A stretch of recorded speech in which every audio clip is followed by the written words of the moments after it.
اللهم صل على سيدنا ومولانا محمد ونصلي على رسوله الكريم.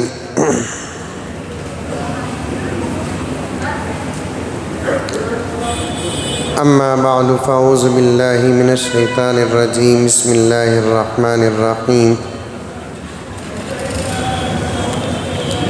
الله لا إله إلا هو الحي القيوم.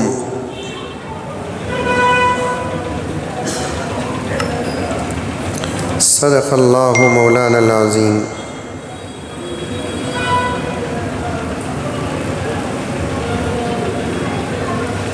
معزز سامعین،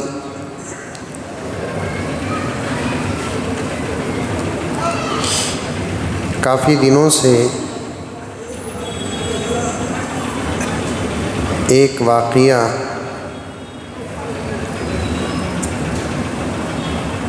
جو مضمون سے تعلق رکھتا ہے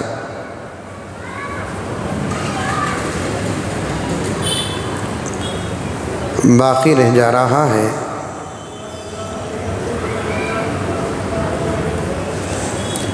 اس واقعے کو پیش کرنے کا مقصد واقعے سے ایک بہت بڑا سبق ملتا ہے اور مجھے آپ تک اس سبق کو پیش کرنا ہے.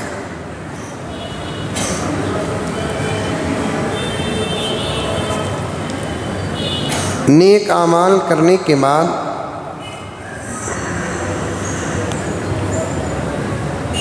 اس کی حفاظت کرنا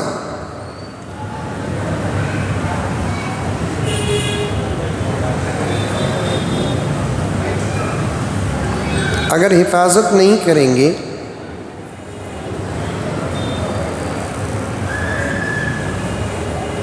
دنیا میں بھی خسارہ ہے اور آخرت میں بھی خسارہ ہے.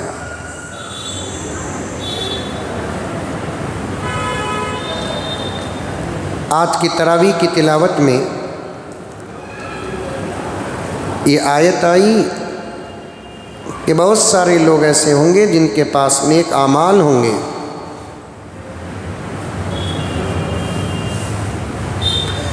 لیکن ان کے اعمال کو ہم کیا کریں گے؟ اڑتی ہوئی خاک بنا دیں گے. وَقَدِمْنَا إِلَى مَا عَمِلُوا مِنْ عَمَلٍ فَجَعَلْنَاهُ حَبَاءً مَنْثُورًا.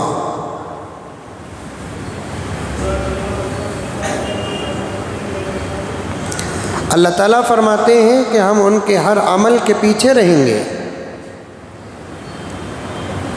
وہ لوگ اپنے عمل کے بارے میں بے حد خوش رہیں گے.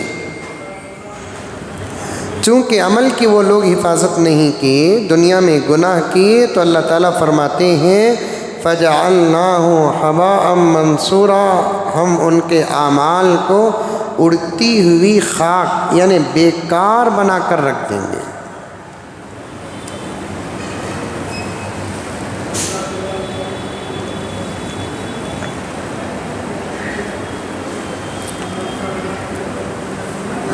عمل کرنے کے بعد گناہ نہ کریں. ایسا ہو نہیں سکتا کہ گناہ کا موقع زندگی میں کبھی کسی کو نہ آئے.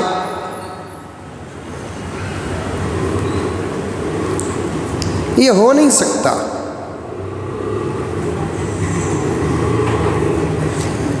ایک اچھی زندگی گزارنے کا مزہ تو اس وقت ملے گا جب مقابلے میں گناہ ہو. سمجھ میں آ رہی ہے پیاروں بات؟ جملہ پسند آیا؟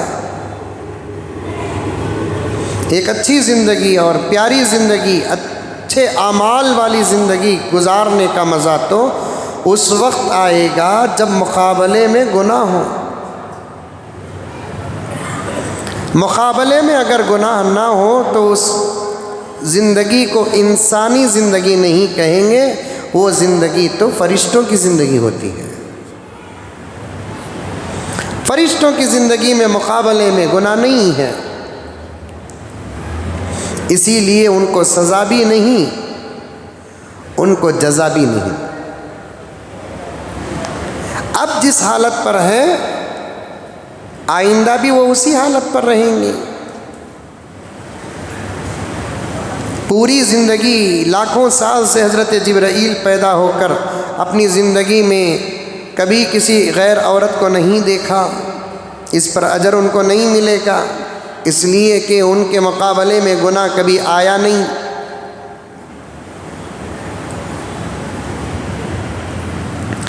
اللہ تبارک و تعالیٰ نے ایک بات سن لیجیے، 3 بڑی مخلوقات ہیں، ایک ملائکہ، ایک انسان، ایک شیاطین۔ فرشتے نور سے پیدا ہوئے ہیں، انسان مٹی سے پیدا ہوا ہے، شیطان آگ سے پیدا ہوا ہے، شیاطین آگ سے پیدا ہوئے ہیں۔ فرشتوں کی زندگی میں خیر ہی خیر ہے، شر نہیں۔ شیاطین کی زندگی میں شر ہی شر ہے، خیر نہیں۔ انسان کی زندگی میں خیر بھی ہے، شر بھی ہے۔ اب وہ خیر اور شر کو سامنے رکھ کر، اپنی آخرت کو سامنے رکھ کر، شر سے بچ کے خیر والی زندگی اگر گزارتا ہے تو پھر وہ فرشتوں سے بھی آگے بڑھ جاتا ہے۔ کس سے؟ فرشتوں سے بھی آگے بڑھ جاتا ہے۔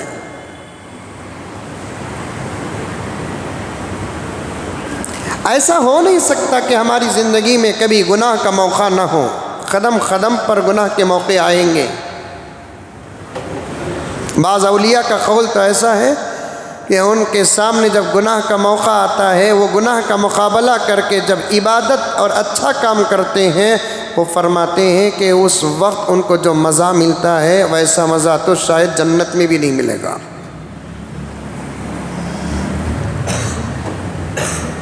ایک طرف شیطان گناہ کی طرف بلاتا ہے اور اس سے بچ کر وہ اللہ کو راضی کرنے کے لیے جب عمل کرتے ہیں، ان کو عمل میں جو مزہ ملتا ہے وہ جنت میں بھی نہیں ملتا۔ جب ایسے وقت میں اللہ تبارک و تعالیٰ ان کو جو اجر دیتے ہیں، میں سمجھتا ہوں اس اجر سے بڑھ کر جنت بھی نہیں ہو سکتی۔ اس کا نام ہے اللہ تعالیٰ کی رضا۔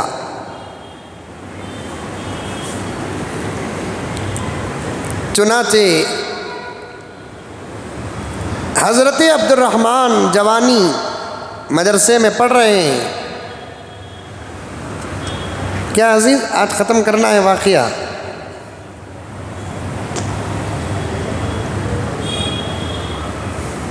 ایک عورت کے دھوکے میں آ گئے، ہر وقت گناہ سے بچنا، مجلس میں ہو یا تنہائی میں۔ ایسا نہیں کہ لوگ دیکھے تو گناہ سے بچنا، لوگ نہ دیکھے تو گناہ کرنا، یہ تو اللہ کو دھوکہ دینے کے برابر ہے۔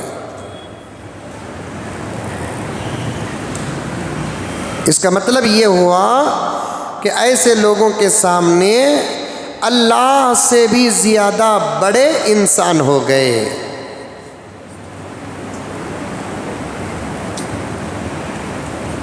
ایک نتیجہ نکلتا ہے چھپ کر گناہ کرنے والوں کے لیے کہ وہ یہ سوچ کر کرتے ہیں ہمارا بگاڑ سکتے ہیں تو انسان بگاڑیں گے، اللہ کچھ نہیں کر سکتا۔ لا حول ولا قوت الا باللہ۔ ساری دنیا مل کر ہمارا وہ بگاڑے گی نہیں جو 1 سیکنڈ میں خدا بگاڑ سکتا ہے، ساری دنیا مل کر ہمارا وہ بنائے گی نہیں جو 1 سیکنڈ میں اللہ بنا سکتا ہے۔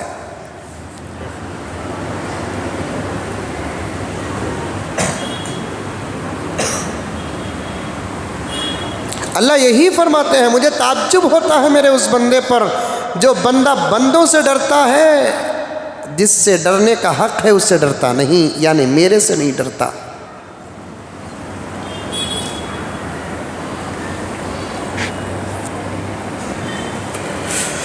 غرض حضرت عبد الرحمن نوجوان مدرسے کے طالب علم، بڑے حسین و جمیل، مدرسہ جاتے جاتے ایک عورت نے ان کو کیا کہا، میری مدد کرو۔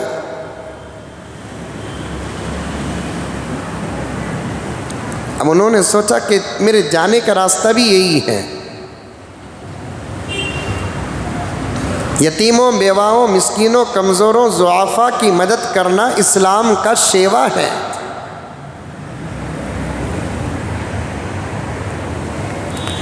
اسلام امن والا مذہب ہے، اسلام پیار والا مذہب ہے، اسلام خدمت والا مذہب ہے، اسلام ہیلپنگ نیچر والا مذہب ہے۔ افسوس کہ اس وقت اسلام کے دشمن سب سمجھ چکے، چاند کیا ہے، سورج کیا ہے، زمین کیا ہے، آسمان کیا ہے، ہوا کیا ہے، فلاں کیا ہے، فلاں کیا ہے، سب سمجھ چکے ہیں، لیکن ان کے عقلوں کے پردوں کا کیا کہنا کہ یہ اسلام نہیں سمجھے۔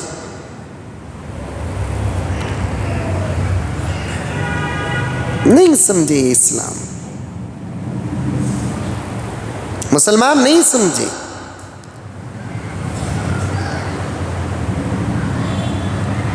اسلام تو ہمدردی کا مذہب ہے، پیار اور محبت کا مذہب ہے۔ رونے والے کو دیکھ کر اسلام ہنسنے کا سبق کبھی دیتا نہیں، تکلیف والے آدمی کے سامنے راحت کے ساتھ بیٹھنے کا سبق کبھی اسلام نہیں دیتا۔ سامنے والے کا جتنا لحاظ اسلام کرتا ہے اچھائی میں صاف صاف کہتا ہوں کہ دنیا کا شاید کہ کوئی دھرم سامنے والے کا لحاظ کرتا ہو۔ ہر لائن میں، ہر زاویے سے سامنے والے کا لحاظ بلا تفریق مذہب، انسانیت کو سامنے رکھ کر سامنے والے کا لحاظ جتنا اسلام کرتا ہے، میں ٹھوک کر کہوں گا کہ دنیا کا شاید کوئی دھرم کرتا ہوگا۔ اور اس کے میرے پاس سووں دلائل موجود ہیں۔ اس سے بڑی دلیل کیا ہو سکتی ہے؟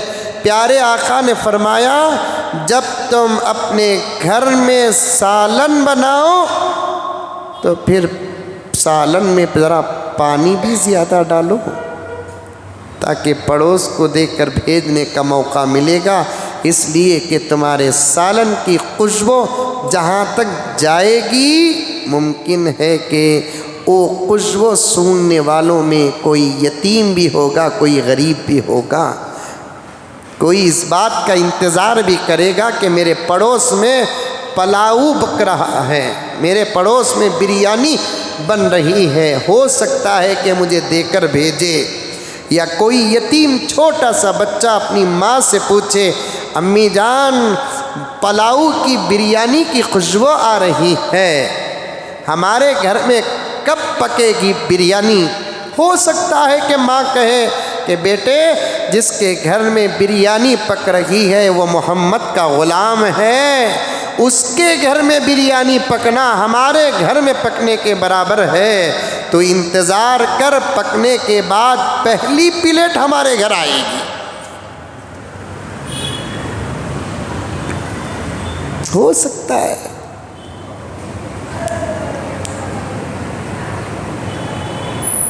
یہ ہے اسلام۔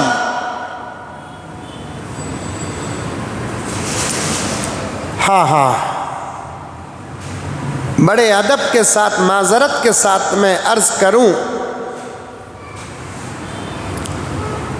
سب سے پہلے میں اپنے آپ کو خطا کار سمجھتا ہوں کہ ہم نے دنیا کے سامنے وہ تمام باتیں پیش نہیں کی اب تک۔ ہمارا اسلام کیا ہے؟ جو لوگ اسلام اور مسلمانوں کو دہشت گرد کہتے ہیں، ان کو بٹھا کر بتانا چاہیے کہ تم کو صرف قرآن کی جہاد والی آیتیں یاد آتی ہیں یا نظر آتی ہیں، تم کو یہ آیت نظر نہیں آئی اندھو؟ ان اللہ یأمر بالعدل والاحسان وایتاء ذی القربى وینہی عن الفحشاء والمنکر. صرف جہاد کی آیت یاد نظر آتی ہے، یہ آیت یاد نظر نہیں آتی، صرف جہاد کی آیت نظر آتی ہے. لن تنالوا البر حتى تنفقوا مما تحبون، یہ آیت نظر نہیں آتی. کتنی آیتیں ہیں. انما الصدقات للفقراء والمساکین، صرف آتی ہے آیتیں قرآن کے اندر نظر، ان احمقوں کو تو صرف جہاد کی آیتیں نظر آتی ہے، اور وہ بھی سمجھے بغیر.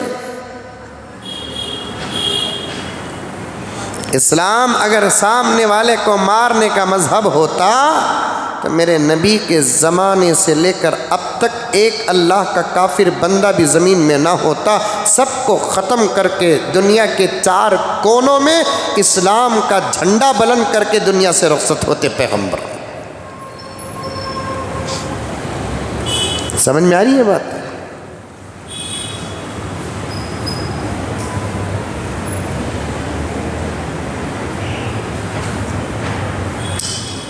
صوفیاء و اولیاء فرماتے ہیں کوئی غریب تمہارے پاس مانگتا ہے. کتنی بہترین بات ہے، توجہ سے سنیں. کوئی غریب بچہ بچی، مرد عورت، بوڑھا بیمار، کوئی غریب تمہارے پاس آ کر تمہارے پاس مانگتا ہے، راستے میں تم کھڑے ہو، لوگوں سے اپنے دوست احباب سے بات کر رہے ہو، تمہارے پاس اگر کوئی غریب پوچھتا ہے تو دینا نہ دینا تمہارا اختیار ہے. اگر آپ دینا نہیں چاہتے تو پھر پہلی بات یہ ہے کہ غریب کو نہ جھڑکو. جاؤ جی، کاما نہیں کری تم نہ. ہم نے بھی دیکھا ہے، آپ نے بھی دیکھا ہوگا کہ جب غریب صدا لگاتا ہے خیرات کے بجائے اسے ڈانٹ ملتی ہے.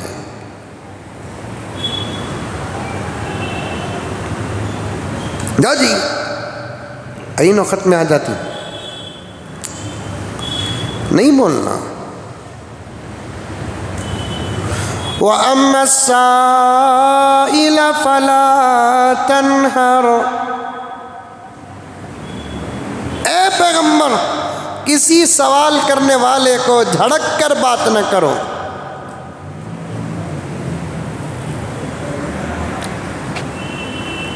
ڈانٹ کے بات نہ کرو. نہیں دینا ہے، اسلام کہتا ہے نہیں دینا ہے، تو پھر اس کے سامنے کہو کہ بھائی چلر نہیں ہے، چھٹا نہیں ہے، بعد میں آنا.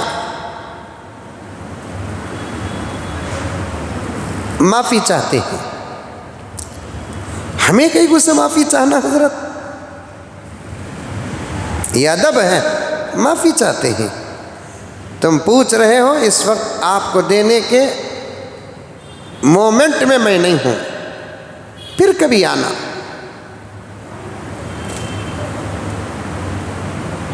دوسری بات یہ ہے جب تم دو تو پھر پوری محبت کے ساتھ دو.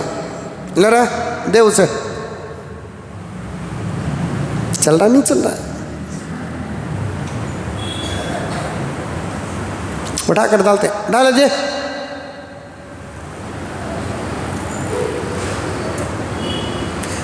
ایک نہیں دینا ہے تو جھڑکو مت، دوسرا دینا ہے تو پوری محبت کے ساتھ دو.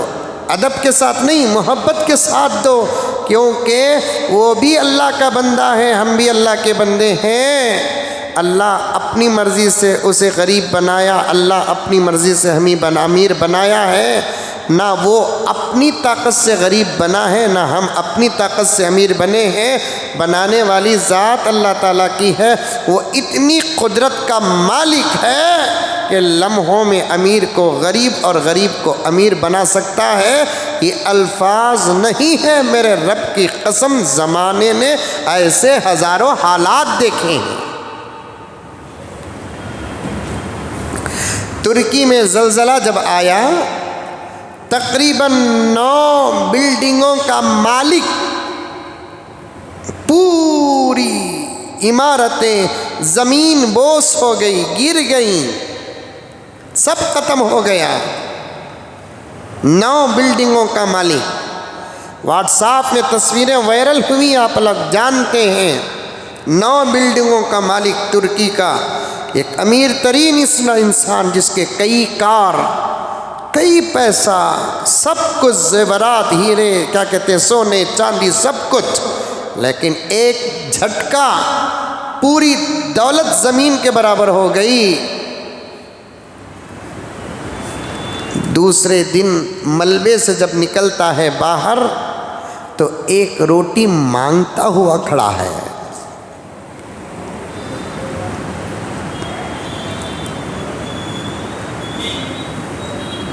ارے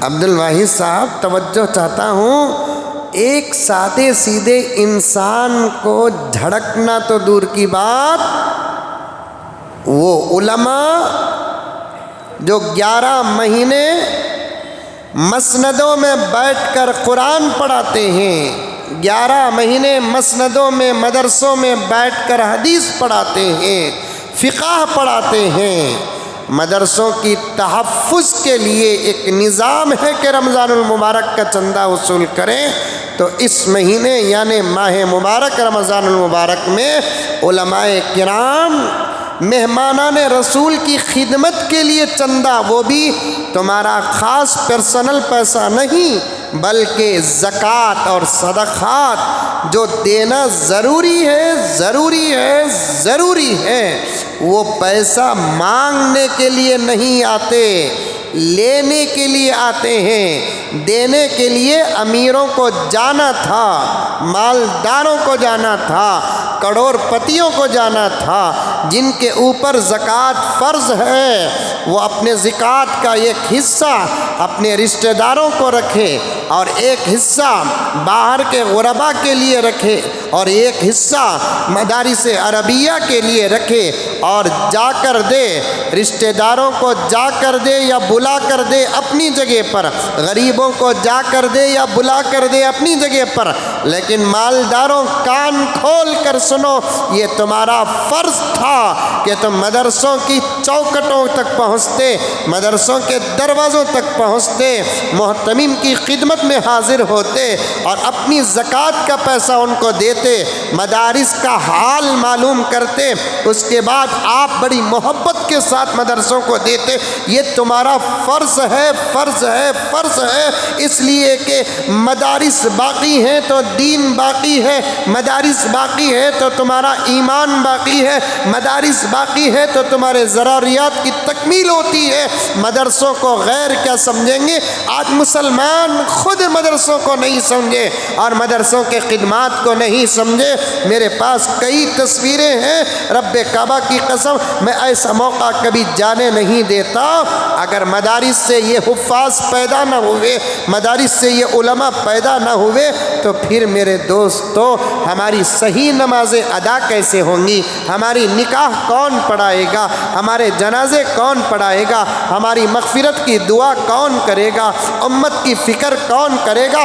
میں ڈنکے کی چوٹ میں کہتا ہوں، امت کی فکر کرنے والا طبقہ صرف اور صرف علماء کرام کا ہے جو مدارس سے نکلتے ہیں۔ دوسرے تمام لوگ اس وقت جو امت کی فکر کی بات کرتے ہیں، دوسروں کے پاس کیا ہے مجھے نہیں معلوم، میں صاف کہتا ہوں کہ ان کے دعووں میں مجھے شک ہے،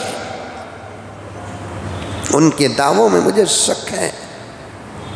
یورپ کا ایک مشہور شہر، جس شہر میں ایک بھی حافظ نہ ہونے کی وجہ سے ایک بچہ نماز میں موبائل میں قرآن دیکھ کر تراویح پڑھا رہا ہے، یہ مدرسے نہ ہونے کا سبب ہے، مدرسے نہ ہونے کی وجہ ہے۔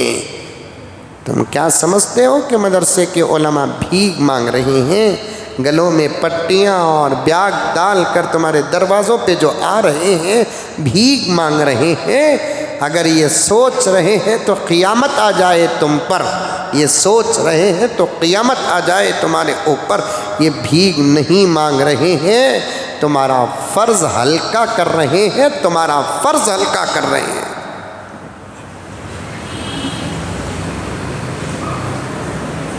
تمہارا فرض ہلکا کر رہے ہیں۔ باتیں آئیں گی تو انشاءاللہ تعالیٰ میں جمعے کے موقع پر رکھوں گا۔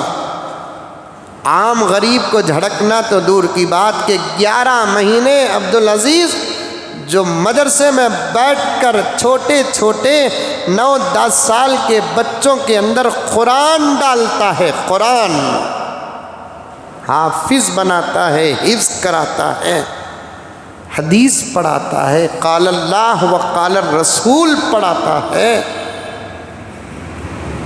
اگر ایسا کوئی مولوی زکوٰۃ لینے کے لیے، صدقہ لینے کے لیے، مدرسوں کی حفاظت کے لیے ہمارے دروازوں میں آتے ہیں، دکانوں میں آتے ہیں، امیروں کا ان سے بات کرنے کا لہجہ اب پتہ نہیں چلے گا مرنے کے بعد۔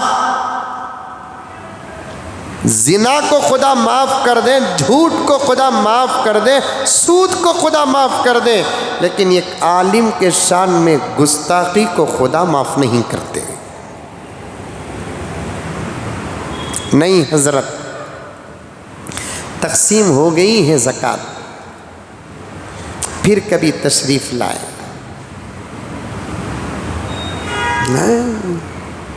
نہیں،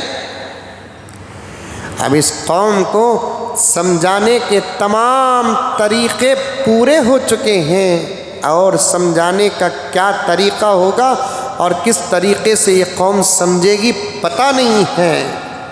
ایسا ارے اتنا داڑھی منڈانے والا، بے نمازی، بزنس میں ملاوٹ، فلاں اور فلاں، لیکن ایک چندہ لینے والا مولوی کتنے محبت کے ساتھ آتا ہے، امید کے ساتھ آتا ہے، اپنے تصدیقات ہاتھ میں رکھ کر آتا ہے۔ نہیں دینا ہے حضرت معاف کریں آپ، انشاءاللہ دیکھا جائے گا۔ نہیں، اگر دینا ہے ڈاؤٹ ہو رہا ہے، کیونکہ سفیروں کی شکل میں چور بھی آ گئے ہیں۔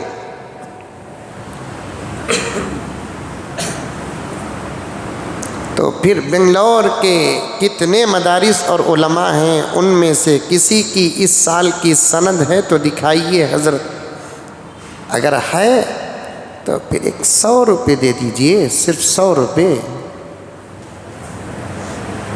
یہاں مدرسے کے طلبہ کے لیے چندہ پوچھے تو 100 روپے نہیں دیتے۔ اس کا بیٹا روزہ کتے، ڈیڈی آج میں روزہ ہوں، افطار میں پیزا بھیجو، تو 500 روپے کا پیزا بھیجتا ہے۔